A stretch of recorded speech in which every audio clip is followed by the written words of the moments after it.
शिवरात्रि लोग कहते हैं यह शिवजी की शादी की सालगिरह है, लेकिन सच कहूं यह आधी अधूरी बात है। यह रात सिर्फ जश्न की नहीं बल्कि उस खौफनाक अंधेरे की गवाह है जब पूरी दुनिया खत्म होने की कगार पर थी। एक ही रात में 3 ऐसी घटनाएं घटी जिन्होंने ब्रह्मांड का नक्शा बदल दिया। जरा सोचिए, एक तरफ शादी की शहनाइयां थी तो दूसरी तरफ मौत का जहर, और तीसरी तरफ एक ऐसी आग थी जो ब्रह्मा और विष्णु का घमंड चकनाचूर कर रही थी। अगर आप यह वीडियो 16 फरवरी से पहले देख रहे हैं तो सावधान हो जाइए, क्योंकि आज हम शिवलिंग के प्रकट होने की वो कहानी सुनेंगे जिसे सुनकर आपके रोंगटे खड़े हो जाएंगे। कहानी पर आते हैं। एक बार ब्रह्मा जी और विष्णु जी में युद्ध छिड़ गया। दोनों लड़ रहे थे कि मैं महान हूँ। नहीं, मैं तुमसे ज्यादा महान हूँ।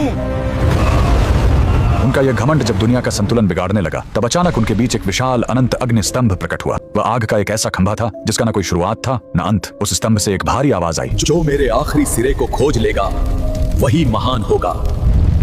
ब्रह्मा जी हंस बनकर ऊपर उड़े और विष्णु जी वराह बनकर नीचे गए। हजारों साल बीत गए, विष्णु जी को अंत नहीं मिला। उन्होंने अपनी हार मान ली, लेकिन ब्रह्मा जी ने वापस आकर झूठ बोला कि उन्हें अंत मिल गया है। उसी पल उस आग से काल भैरव प्रकट हुए और सजा के तौर पर उन्होंने ब्रह्मा जी का वो सिर काट दिया जिससे उन्होंने झूठ बोला था। उनका अहंकार टूट गया। चूंकि शिव जी आग के रूप में आए थे, वो बहुत गर्म थे। तब देवताओं ने उन्हें शांत करने के लिए उन पर जल और दूध चढ़ाया। यही वो पहला दिन था जब शिवलिंग पर रुद्राभिषेक की शुरुआत हुई। लेकिन कहानी यहीं खत्म नहीं होती। एक बार जब देवता श्रीहीन यानी कमजोर हो गए थे तो अपनी शक्ति वापस पाने के लिए समुद्र मंथन हुआ। सबको उम्मीद थी अमृत की, लेकिन निकला क्या? हलाहल विष। पूरी दुनिया जलने लगी। तब फिर वही भोलेनाथ आगे आए। संसार को बचाने के लिए उन्होंने उस उबलते हुए जहर को पी लिया और अपने कंठ में रोक लिया। जहर की गर्मी से शिवजी का शरीर तपने लगा। उस जलन को शांत करने के लिए सभी देवताओं ने उन पर पूरी रात गंगा जल, दूध और बेलपत्र चढ़ाया। उन्हें नींद न आ जाए इसलिए पूरी रात देवताओं ने गीत गाए और जागरण किया। यही वजह है कि महाशिवरात्रि पर हम पूरी रात जागते हैं। लेकिन रुको, यह रात इतनी डरावनी भी नहीं है। इसी रात प्रेम की जीत भी हुई थी। जब माता सती ने अपने प्राण त्यागे थे तो शिवजी पूरी तरह टूट गए थे।